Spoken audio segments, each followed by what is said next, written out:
Halo semuanya, selamat datang kembali di channel YouTube Pak Guru Wali. Nah, Bapak Ibu, pada hari ini kita akan membahas tentang 40 bocoran soal Pretest PPG 2023 terbaru dari yang sudah ikut. Nah, kemarin sudah ada yang ikut dari kategori B. 2 hari sudah mengikuti untuk Pretest PPG. Nah, kita kumpulkan rangkuman dari beberapa yang sudah pernah ikut, yaitu sesuai dengan apa yang keluar ya Bapak Ibu. Namun soalnya tidak sama persis, namun soalnya sudah dimodifikasi dari berbagai sumber.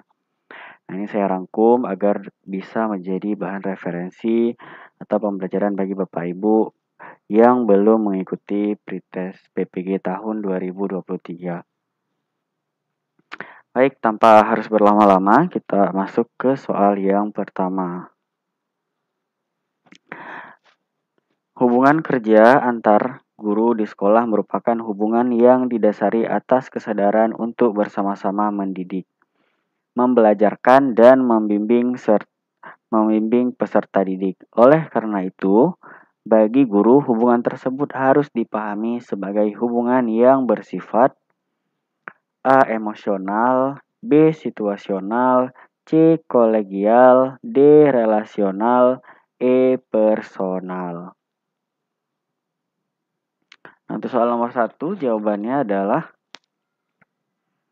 E, yaitu kolegial, karena di sini adalah hubungan untuk mendidik, membelajarkan, dan membimbing peserta didik ya. Jadi termasuk ke dalam hubungan kolegial atau kolega. Soal nomor 2.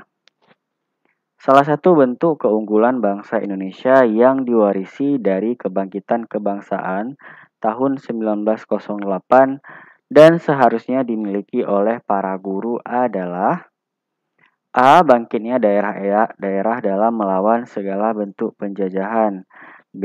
Mengusahakan kesejahteraan melalui kekuatan ekonomi. C. Menjunjung tinggi sikap kejujuran dalam segala aspek kehidupan. D. Membangun Indonesia yang dimulai dari mana saja sepanjang untuk Indonesia. E. Kesadaran berorganisasi secara modern dalam menghadapi tantangan bersama. Nomor 2, jawabannya di sini adalah D, yaitu membangun Indonesia yang dimulai dari mana saja sepanjang untuk Indonesia. Nah, ini adalah keunggulan kebangkitan kebangsaan pada tahun 1908. Nomor 3. Penghormatan guru terhadap persamaan hak dan kewajiban asasi setiap siswa dapat diwujudkan dengan cara A. Mengetahui riwayat hidup tiap siswa yang ikut pembelajaran. B. Memberi kesempatan menjawab pertanyaan siswa yang ditunjuk jari. C. Memberi kesempatan siswa berpendapat dengan perhatikan pendapat siswa lain. D. Menentukan nama panggilan berdasarkan kesepakatan. E. Mengatur tempat duduk di dalam kelas. Nah, untuk nomor 3 di sini jawabannya adalah C, yaitu memberi kesempatan siswa berpendapat dengan perhatikan pendapat siswa lain. Ya, karena di sini adalah persamaan hak dan kewajiban setiap siswa. Jadi siswa boleh mengemukakan pendapatnya dan yang lain juga memperhatikan dan juga boleh memberikan pendapat. Nomor 4. Alam mampu memenuhi kebutuhan manusia, namun alam tidak mampu memenuhi keserakahan manusia.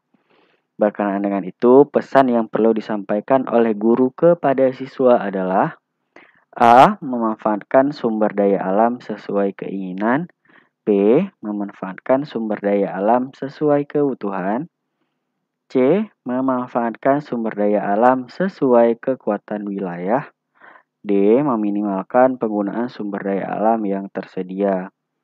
E. Menjamin ketersediaan sumber daya alam untuk kehidupan.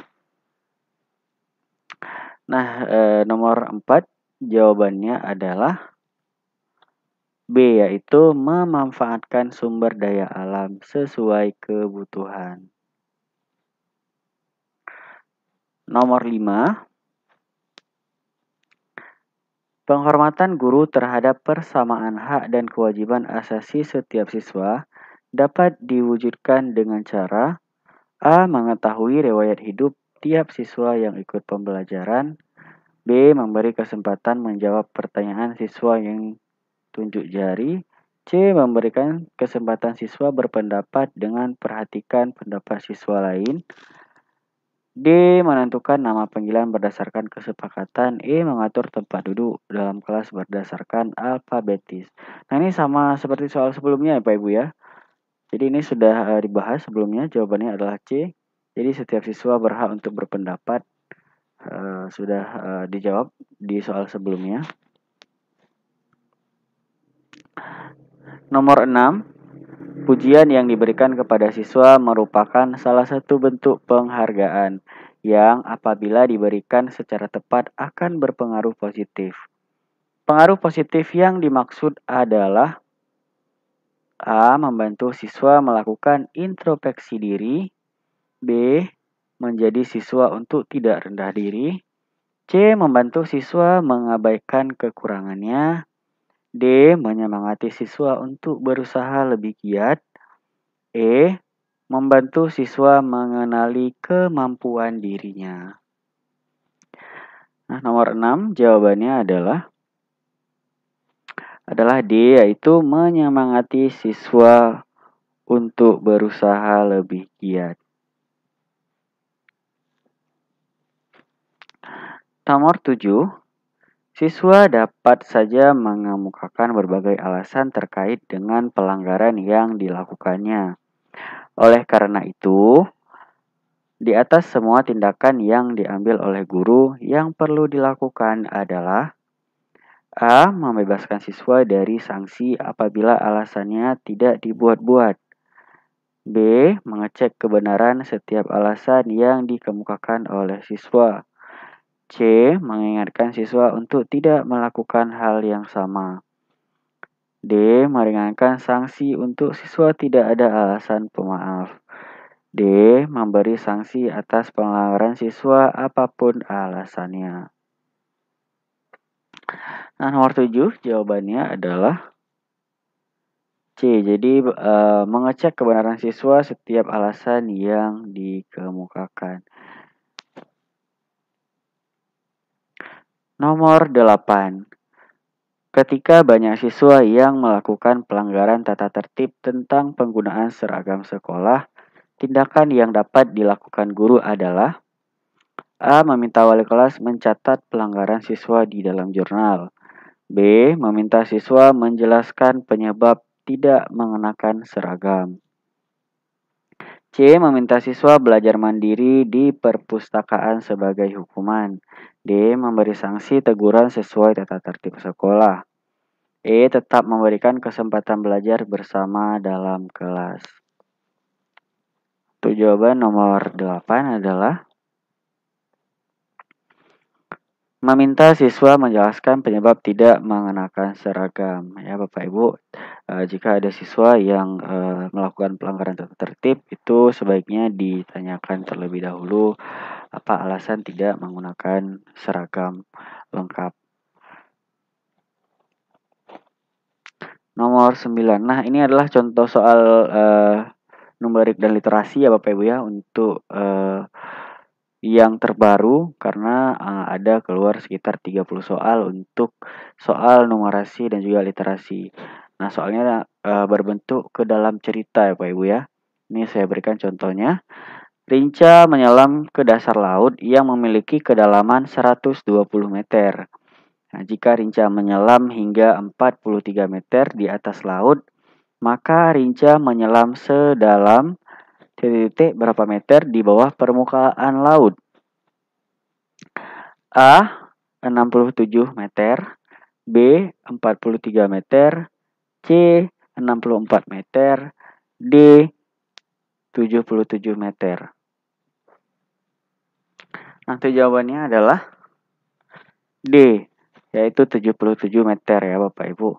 Nah, di sini kita lihat di sini kedalamannya ya, kedalaman dari laut itu 120 meter dan rica itu menyelam 43 meter ya Bapak Ibu ya. Jadi lebih mudahnya yaitu 120 di sini dikurang 43, maka hasilnya adalah 77 meter. Maka di sini jawaban yang benar adalah D ya Bapak Ibu. Nah, ini masih soal yang sangat mendasar Bapak Ibu. Nanti soalnya akan lebih sulit ya Bapak Ibu karena ada 30 butir soal yang harus diselesaikan. Nah, kita lanjut ke soal nomor 10. Dalam sebuah auditorium berjajar kursi dengan teratur. Pada baris pertama ada sebanyak 2 kursi, baris kedua ada 5 kursi, baris ketiga 8 kursi, baris keempat 11 kursi. Pada baris 37 berapa banyak kursi? A 108, B 110, C 113, D 116, dan E adalah 119. Nah, nomor 10 jawabannya adalah B, yaitu 110 kursi. Nah, kita lihat di sini yaitu 2 kursi. Pada baris pertama yaitu ada 2 kursi. Ini ditambahkan, sini kita lihat pertama ada 2 kursi, kemudian baris kedua ada 5 kursi. Jadi ini ditambah 3 ya Bapak Ibu ya, ditambah 3. Kemudian ini juga sama. Baris ketiga dari 5 ke 8 ini ditambah 3. Kemudian dari 8 ke ini juga ditambah 3. Nah, itu diurutkan sampai ke baris 37 ya Bapak Ibu, ditambahkan sampai akan mendapatkan hasil 110 di baris ke 37. Nomor 11. Ketika banyak siswa yang melakukan pelanggaran tata tertib tentang penggunaan seragam sekolah, tindakan yang dapat dilakukan guru adalah A. Meminta wali kelas mencatat pelanggaran siswa di dalam jurnal. B. Meminta siswa menjelaskan penyebab tidak mengenakan seragam. C. Meminta siswa belajar mandiri di perpustakaan sebagai hukuman. D. Memberi sanksi teguran sesuai tata tertib sekolah. E. Tetap memberikan kesempatan belajar bersama dalam kelas. Nomor 11 jawabannya adalah B, yaitu meminta siswa menjelaskan penyebab tidak menggunakan seragam. Nah, ini seperti yang tadi ya Bapak Ibu ya, soalnya jadi kita menanyakan terlebih dahulu kepada siswa alasan tidak mengenakan seragam sekolah. Nomor 12, berikut sikap nasionalisme yang dimiliki seorang guru dalam kegiatan pembelajaran, yaitu A. Memberikan kesempatan kepada siswa untuk bertanya. B. Membimbing siswa dalam memecahkan suatu masalah. C. Mengingatkan kepada siswa untuk saling menghargai dalam perbedaan ras, suku, agama. D. Membaca doa sebelum proses pembelajaran mengajar dilakukan. E. Mengapresiasi hasil kerja siswa. Nah, untuk jawaban nomor 12 adalah C, yaitu mengingatkan kepada siswa untuk saling menghargai dalam perbedaan ras, suku, dan agama. Nah, di sini karena adalah sikap nasionalisme, jadi harus saling menghargai antar perbedaan. Nomor 13, mengadakan les di luar jam pelajaran merupakan sikap yang dimiliki oleh guru. A. Nasionalisme, B. Patriotisme, C. Bela negara, D. Apresiasi, D dan E rela berkorban. Nah, ini sangat mudah ya soal seperti ini Bapak Ibu. Untuk jawaban nomor 13 adalah E, yaitu rela berkorban ya Bapak Ibu, karena mengadakan di luar jam pelajaran. Nomor 14, pujian yang diberikan kepada siswa merupakan salah satu bentuk penghargaan yang apabila diberikan secara tepat akan berpengaruh positif. Pengaruh positif yang dimaksud adalah A. Membantu siswa melakukan introspeksi diri. B. Menjadi siswa yang tidak rendah diri. C. Membantu siswa mengabaikan kekurangannya. D. Menyemangati siswa untuk berusaha lebih giat. E. Membantu siswa mengenali kemampuan dirinya. Nah, ini soal ini juga sudah keluar sebelumnya ya Bapak Ibu. Untuk jawabannya di sini adalah menyemangati siswa untuk berusaha lebih giat. Nomor 15, mengembangkan potensi peserta didik, komunikasi dengan peserta didik, penilaian dan evaluasi pembelajaran merupakan A. Kompetensi pedagogik, B. Kompetensi kepribadian, C. Kompetensi sosial, D. Kompetensi profesional. Nah, untuk jawaban nomor 15 adalah A, yaitu kompetensi pedagogik ya, karena di sini adalah mengembangkan potensi peserta didik. Soal nomor 16. Mampu mengembangkan kurikulum, kegiatan pembelajaran yang mendidik, memahami merupakan A. Kompetensi pedagogik, B. Kompetensi kepribadian, C. Kompetensi sosial, D. Kompetensi profesional. Untuk nomor 16, jawabannya adalah sama juga, yaitu kompetensi pedagogik ya Bapak Ibu. Lanjut ke soal 17.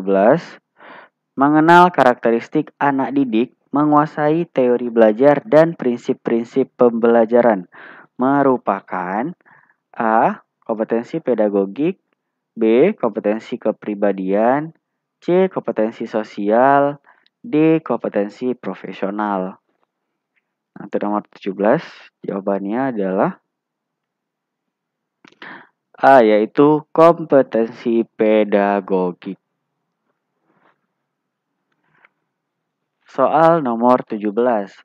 Perilaku yang didasarkan dalam upaya menjadikan dirinya sebagai orang yang selalu dapat dipercaya dalam perkataan, tindakan, dan pekerjaan merupakan nilai-nilai pendidikan karakter. A. Jujur, A. Religius, B. Jujur, C. Toleransi, D. Disiplin, E. Gotong royong. Nah, ini yang dapat dipercaya ya Bapak Ibu.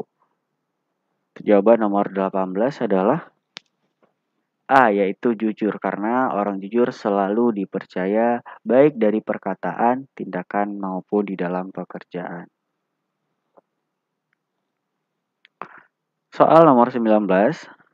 Tindakan yang menunjukkan perilaku tertib dan patuh pada berbagai ketentuan dan peraturan merupakan nilai-nilai pendidikan karakter. A. Religius, B. Jujur, C. Toleransi, D. Disiplin, E. Gotong royong. Nah, untuk jawaban nomor 19 adalah D, yaitu disiplin ya, karena di sini adalah perilaku tertib dan patuh ya terhadap peraturan. Jadi itu adalah bagian daripada disiplin. Nomor 20. Dodi menemui barang orang lain di jalan menuju rumahnya. Di dalam hati Dodi, ia merasa bersalah jika mengambil barang tersebut. Dan akhirnya dia pun mengakui perbuatannya karena ia merasa tidak nyaman dalam hatinya. Perilaku tersebut merupakan norma A. Kesopanan, B. Agama, C. Hukum, D. Susila, dan E. Adat. Nah, untuk soal nomor 20, jawabannya adalah A, yaitu susila. Karena ia tidak merasa nyaman di dalam hatinya ya Pak Bu ya. Baik, soal nomor 21. Seorang diketahui mencuri motor dan ia dilaporkan ke pihak yang berwajib. Pencuri tersebut terpaksa menjalankan sanksi 2 bulan penjara. Norma yang dihadapi oleh pelaku tersebut adalah A. Hukum, B. Agama, C. Susila, D. Kesopanan, dan E. Adat. Untuk soal nomor 21, jawabannya adalah A. Hukum, karena ia telah mencuri dan ia diberikan sanksi penjara. Itu adalah bagian daripada norma hukum. Nomor 22, Bapak Hanafi merupakan bos dari produk makanan terkenal di Indonesia. Beliau sering menghasilkan suatu produk makanan dalam jumlah yang banyak untuk kurun waktu 1 hari. Pernyataan di atas menunjukkan bahwa Bapak Hafi merupakan seorang A. Konsumsi, B. Distribusi, C. Produksi, D. Perdagangan, dan E. Atribusi. Nah, untuk jawabannya adalah C, yaitu produksi, karena di sini menghasilkan suatu produk makanan dalam jumlah banyak untuk kurun waktu 1 hari. Nomor 23. Saat ini banyak orang yang suka bermain HP untuk berbagai hal. Dari hanya untuk menelepon keluarga mereka sampai digunakan untuk kepentingan bisnis. Pernyataan tadi menunjukkan bahwa masyarakat sedang melakukan kegiatan A. Konsumsi, B. Distribusi, C. Produksi, E. Perdagangan, dan E. Atribusi. Nah, untuk jawabannya adalah konsumsi ya, Bapak Ibu, karena di sini menggunakan ya, Bapak Ibu, menggunakan telepon ya, Bapak Ibu. Jadi itu adalah bagian dari konsumsi. Nomor 24. Manakah di bawah ini yang merupakan contoh kegiatan produksi? A. Kegiatan mendistribusikan barang dari pabrik kepada konsumen. B. Kegiatan mendistribusikan barang dari pengecer kepada konsumen. C. Kegiatan membuat roti gulung dari bahan telur dan tepung terigu. C. Kegiatan makan siang bersama di kantin sekolah. Nah, ini sangat mudah ya Pak Ibu ya. Yang ditekan adalah produksi. Untuk jawaban nomor 24, jawabannya adalah sudah pasti C, karena kegiatan membuat roti gulung dari bahan telur dan tepung terigu. Nomor 25. Guru diwajibkan mempunyai kemampuan memahami perasaan siswanya, bukan merasakan seperti yang dialami siswanya. Kompetensi ini menjadikan aspek utama dalam membangun kepedulian guru terhadap siswanya.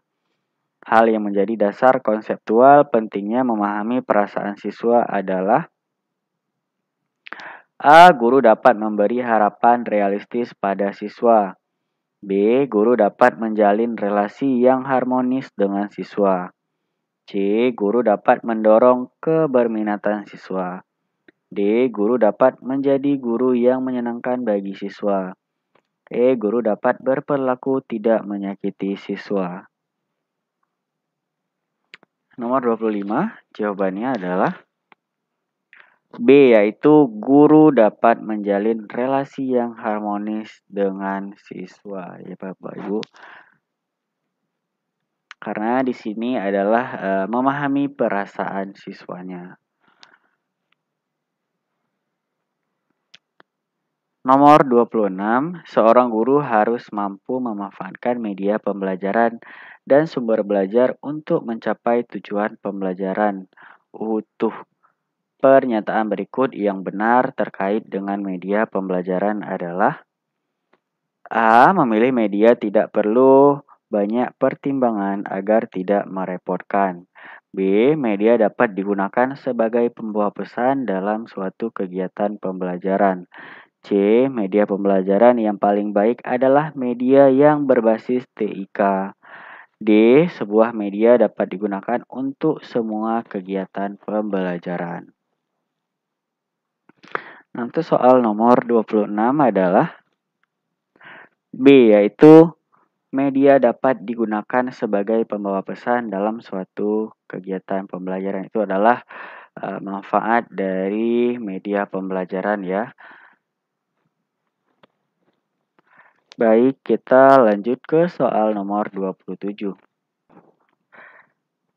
Dengan mencermati silabus, seorang guru akan merancang pelaksanaan pembelajaran atau RPP sebagaimana yang tertuang dalam Permendikbud RI nomor 22 tahun 2016. RPP mencakup sekurang-kurangnya A. Kompetensi inti, kompetensi dasar, tujuan pembelajaran, materi ajar, model pembelajaran, metode pembelajaran, strategi pembelajaran, dan penilaian hasil belajar. B. Identitas sekolah, identitas mata pelajaran, tujuan pembelajaran, materi ajar, media, sumber belajar, dan langkah pembelajaran, serta penilaian hasil belajar. C. Standar kompetensi, kompetensi dasar, metode pengajaran, media pembelajaran, sumber belajar, langkah pembelajaran, tes hasil belajar, dan kunci jawaban tes. D. Identitas mata pelajaran, standar kompetensi, kompetensi dasar, materi ajar, model pembelajaran, model pengajaran, sumber belajar, penilaian hasil belajar, dan bobot penilaian hasil belajar. Nah, ini yang ditanyakan adalah sekurang-kurangnya ya Bapak Ibu. Nah, untuk jawabannya di nomor 27 adalah B, yaitu sekurang-kurangnya identitas sekolah, identitas mata pelajaran, tujuan pembelajaran, materi ajar, media, sumber belajar, langkah pembelajaran, dan penilaian hasil belajar. Baik, soal nomor 28. Seorang guru menjumpai kelas yang motivasi dan prestasi belajar siswanya rendah. Hal utama yang menyebabkan motivasi dan prestasi belajar rendah karena A. Pembelajaran yang kurang menghargai perbedaan individu siswa. B. Siswa tidak dapat bimbingan bimbingan belajar dari orang tua. C. Siswa pasif dalam belajar dan lebih senang bermain. D. Siswa cenderung lebih suka belajar dalam kelompok. Nah, untuk soal nomor 28, jawabannya adalah A, yaitu pembelajaran kurang menghargai perbedaan individu siswa. Soal nomor 29.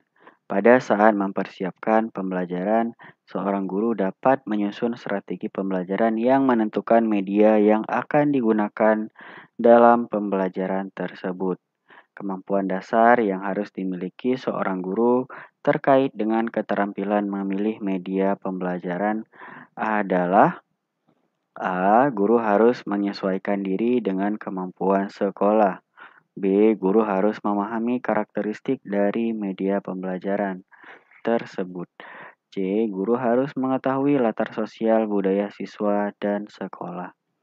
D. Guru mengetahui cara mengevaluasi pembelajaran dengan media. Nah, untuk soal nomor 29, jawabannya adalah B, yaitu guru harus memahami karakteristik dari media pembelajaran tersebut. Soal nomor 30. Faktor yang penting dipertimbangkan oleh seorang guru dalam melaksanakan diskusi pemecahan masalah pada proses pembelajaran adalah A. Jumlah peserta didik yang mengikuti pembelajaran. B. Motivasi belajar siswa. C. Rumusan masalah yang harus didiskusikan. D. Ruang yang tersedia. Jawabannya adalah C, yaitu rumusan masalah yang harus didiskusikan. Karena nomor 30 yang ditanyakan adalah di sini pemecahan masalah ya Pak Ibu ya. Jadi rumusan masalah yang harus didiskusikan. Nomor 31. Hasil penelitian di sekolah menunjukkan bahwa kebanyakan siswa mengabaikan tugas sekolah. Bagaimana upaya guru mengatasi hal tersebut? menyiapkan tempat konsultasi bagi siswa. B. Mengeksplorasi kebiasaan non-akademik siswa. C. Mengembangkan penelitian kedisiplinan siswa atau pelatihan ya di sini. D. Mengkonsultasi masalah siswa kepada orang tua. E. Mengeksplorasi faktor-faktor yang memicu prokrastinasi. Nomor 31, jawabannya adalah C, yaitu mengembangkan pelatihan atau kedisiplinan bagi siswa ya Bapak Ibu. Jadi harus dikembangkan penelitian kedisiplinan kepada siswa, atau di sini yang banyak disebutnya adalah PTK ya Bapak Ibu. Jadi penelitian tindakan kelas jika ada masalah yang dihadapi di dalam kelas. Soal nomor 32. Salah satu sikap sederhana yang dibutuhkan dalam menghadapi tantangan di era globalisasi bidang budaya. A. Sikap kolaboratif dengan memanfaatkan jaringan informasi yang menghubungkan berbagai pihak, mulai dari pemerintahan, BUMN, juga swasta baik dalam maupun luar negeri. B. Sikap kemandirian dalam mengembangkan potensi dalam negeri. C. Sikap terbuka dengan memanfaatkan forum-forum kerjasama internasional yang dapat membantu keterlibatan dalam persaingan global. D. Sikap mencintai produk dalam negeri yang dapat memicu tumbuhnya berbagai produk lokal yang unik di setiap wilayah tanah air.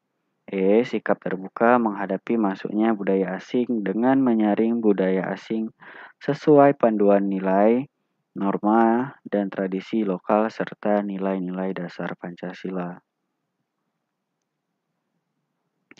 Nomor 32, jawabannya adalah E, yaitu sikap terbuka menghadapi masuknya budaya asing dan menyaring budaya asing sesuai panduan nilai, norma, tradisi lokal, serta nilai-nilai dasar Pancasila. Jadi, kita juga harus terbuka dengan budaya asing, namun harus sesuai dengan panduan nilai, norma, dan tradisi lokal, serta nilai dasar Pancasila. Soal nomor 33. Berdasarkan undang-undang yang berlaku tentang guru bahwa selama melaksanakan tugas pokok dan fungsinya harus menyesuaikan tuntutan perkembangan ipteks, masyarakat, dan kebutuhan peserta didik. Berikut ini adalah contoh penyesuaian tugas pokok guru dalam melaksanakan pembelajaran dalam menghadapi pembelajaran abad 21, yaitu A. Menggunakan program aplikasi untuk mengelola nilai pendidik. B. Menerapkan model pembelajaran yang berorientasi pengembangan host ya, atau di sini high order thinking ya. Jadi penerapan berpikir tingkat tinggi. C. Menganalisis kekuatan dan kelemahan suatu model pembelajaran. D. Menjadi tenaga ahli di bidang TIK untuk kepentingan pembelajaran. E. Menerapkan hasil untuk menyusun program semester. Nah, untuk jawaban nomor 33 adalah B, yaitu menerapkan model pembelajaran berorientasi pengembangan host, yaitu berpikir tingkat tinggi ya Bapak Ibu. Nomor 34. Nah, ini masuk lagi ke soal numerisasi dan literasi. Dua orang yang menimba air dengan cara berbeda. Amir menggunakan tali tanpa katrol. Ahmad menggunakan tali dan katrol. Jika diketahui ember yang digunakan Ahmad dan Amir sama besar, juga memiliki berat yang sama, 2 kg, serta kedalaman sumur yang digunakan sama, yaitu 12 meter. Pernyataan yang benar untuk kasus di atas adalah A. Ahmad dan Amir memiliki gaya yang berbeda. B. Keuntungan mekanik Ahmad sama dengan Amir. C. Keuntungan mekanik Ahmad lebih besar dari Amir. D. Gaya yang gunakan Amir lebih besar. E. Keuntungan mekanik Ahmad lebih kecil dari Amir. Nah, yang satu di sini adalah menggunakan katrol dan juga yang satu lagi tidak menggunakan. Jadi Amir tidak menggunakan katrol sedangkan Ahmad menggunakan katrol. Nah, untuk jawaban nomor 34 adalah B, yaitu keuntungan mekanik Ahmad sama dengan Amir. Ya, jadi di sini Ahmad menggunakan tali dan katrol ya. Katrol itu adalah roda untuk saat menarik tali, jadi lebih mudah. Jadi jika Amir tidak menggunakan katrol itu akan lebih susah ya, maka itu Ahmad memiliki keuntungan mekanik, yaitu menggunakan katrol. Soal nomor 35, guru akan melakukan PTK dengan menggunakan tahapan penelitian menurut Kemis dan MC Taggar. Berdasarkan tahapan tersebut, maka guru akan melakukan pengamatan A. Sebelum pelaksanaan tindakan kelas, B. Sesudah tahapan refleksi, C. Setelah dilakukan perencanaan, D. Bersamaan dengan tindakan penelitian, E. Setelah pelaksanaan tindakan. Untuk jawaban nomor 35 adalah E, yaitu setelah pelaksanaan tindakan. Nah, ini adalah menurut Kemis dan MC Taggart. Soal nomor 36.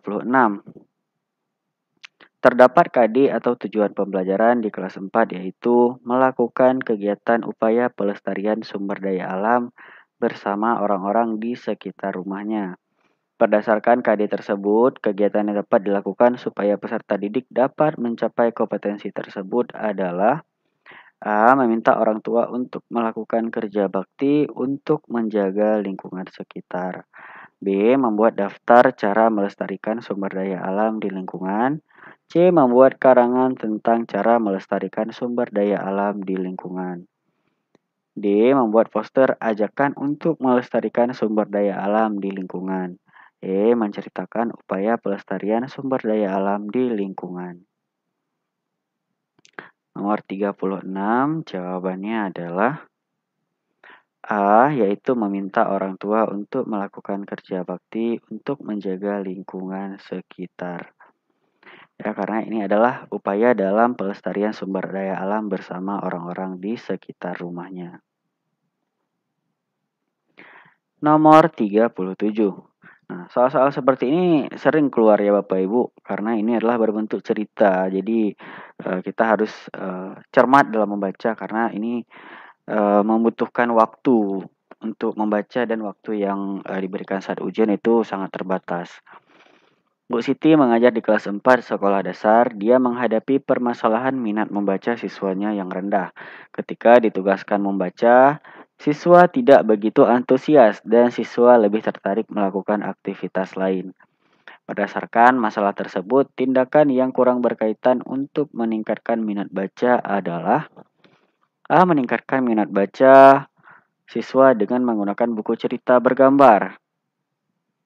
B. Siswa ditugaskan mengunjungi perpustakaan, memilih buku yang ia senangi, dan membuat sinopsis hasil bacaan.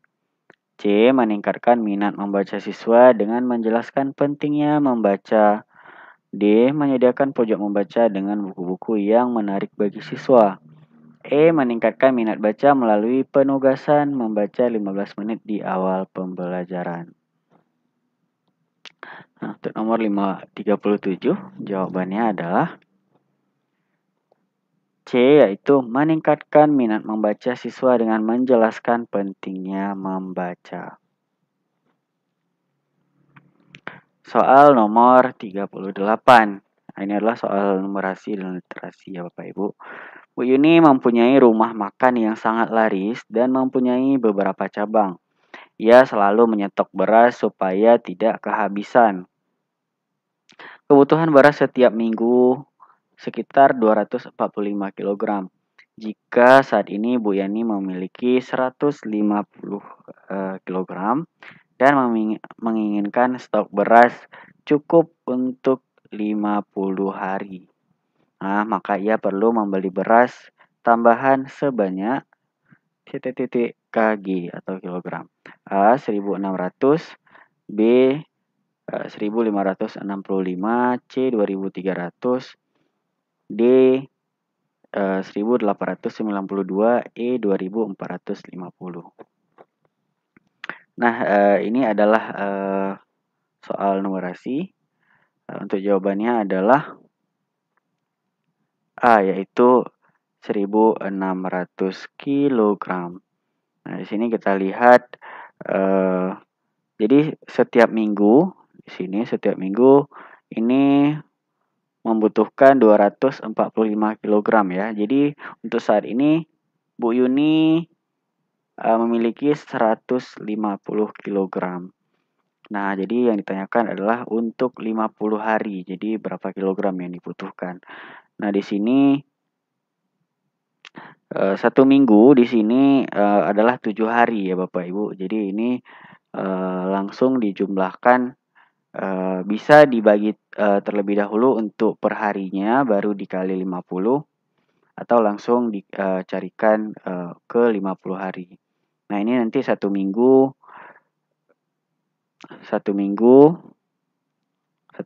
di sini yaitu 245, kemudian dapat dibagikan 7 ya Bapak Ibu. Dibagikan 7, maka hasilnya berapa? Nah, ini dibagi terlebih dahulu Bapak Ibu. 245 dibagi 7 karena di sini adalah 1 minggu ya Bapak Ibu.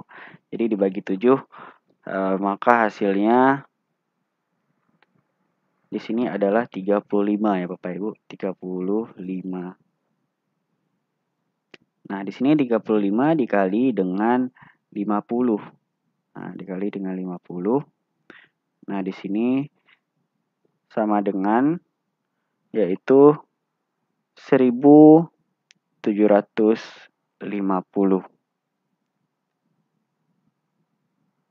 Nah, ini kan tidak ada di jawabannya. Tidak ada di jawaban di sini.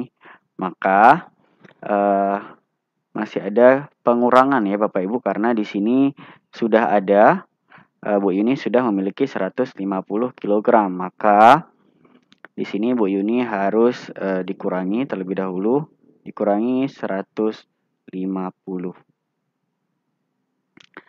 Nah, kemudian hasilnya adalah 1600 ya Bapak Ibu. 1600 kg. Nah, jawabannya di sini adalah A. Ya, penting untuk soal-soal seperti ini harus dibaca dengan teliti ya Bapak Ibu. Jadi agar lebih mudah untuk berpikir. Nah, seperti ini cara mudahnya. Baik, kita lanjut ke soal nomor 39. Setelah ditemukan kerangka manusia di situs Kumitir, Mojokerto, Jawa Timur, kemudian akan dilakukan analisis DNA untuk mengetahui bahwa kerangka manusia itu apakah manusia yang hidup di era Majapahit atau sesudahnya.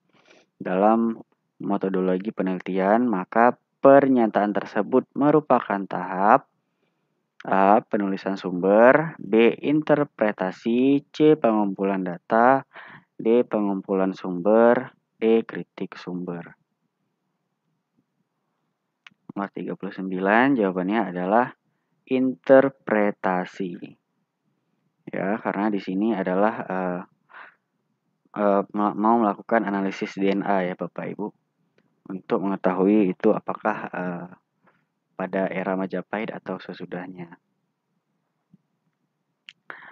Nah, kita lanjut nomor terakhir, nomor 40. Bagaimana pelatihan guru menjadi tambahan ilmu dalam pengembangan profesi. Namun ada kalanya seorang guru tidak dapat menjalankan pada kondisi tertentu. Sikap Anda sebagai kondisi guru adalah A. Berinisiatif mengikuti pelatihan berikutnya. B. Membiarkan waktu kegiatan pelatihan lewat. C. Menyesal tidak bisa ikut kegiatan pelatihan. D. Tetap semangat dalam tugas pembelajaran. E. Menunggu kebijakan dari kepala sekolah. Nah, untuk nomor 40 jawabannya adalah A, yaitu berinisiatif mengikuti pelatihan berikutnya. Jadi untuk sekarang zamannya sudah berbeda dengan zaman yang sebelumnya. Itu guru harus terus beradaptasi dengan perkembangan ilmu pengetahuan. Jadi terus berubah. Seperti dulunya itu kita masih KTSP 2006, kemudian berubah ke kurikulum 2013 dan sekarang kita sudah kurikulum merdeka. Jadi ilmu-ilmu terus diperbaharui agar kita tidak tertinggal dalam perkembangan ilmu pengetahuan. Nah, baik Bapak Ibu, semoga informasi ini dapat bermanfaat bagi Bapak Ibu. Bagi yang sudah mengikuti pretest, saya doakan semuanya dapat lulus seperti yang harapan Bapak Ibu. Dan bagi yang belum memiliki jadwal, semoga untuk dapat mempersiapkan diri lebih baik dan juga bersabar sehingga nanti ketika sudah keluar jadwal untuk mengikuti pretest, Bapak Ibu sudah siap untuk mengikutinya. Baik Bapak Ibu, terima kasih bagi Bapak Ibu telah menonton video ini. Jangan lupa untuk klik tombol like, kemudian silahkan untuk berkomentar yang membangun dan juga positif. Dan jangan lupa untuk klik subscribe agar membantu channel ini terus berkembang. Serta Bapak Ibu akan mendapatkan informasi terbaru dari channel YouTube Pak Guru Wali. Sampai jumpa di video selanjutnya.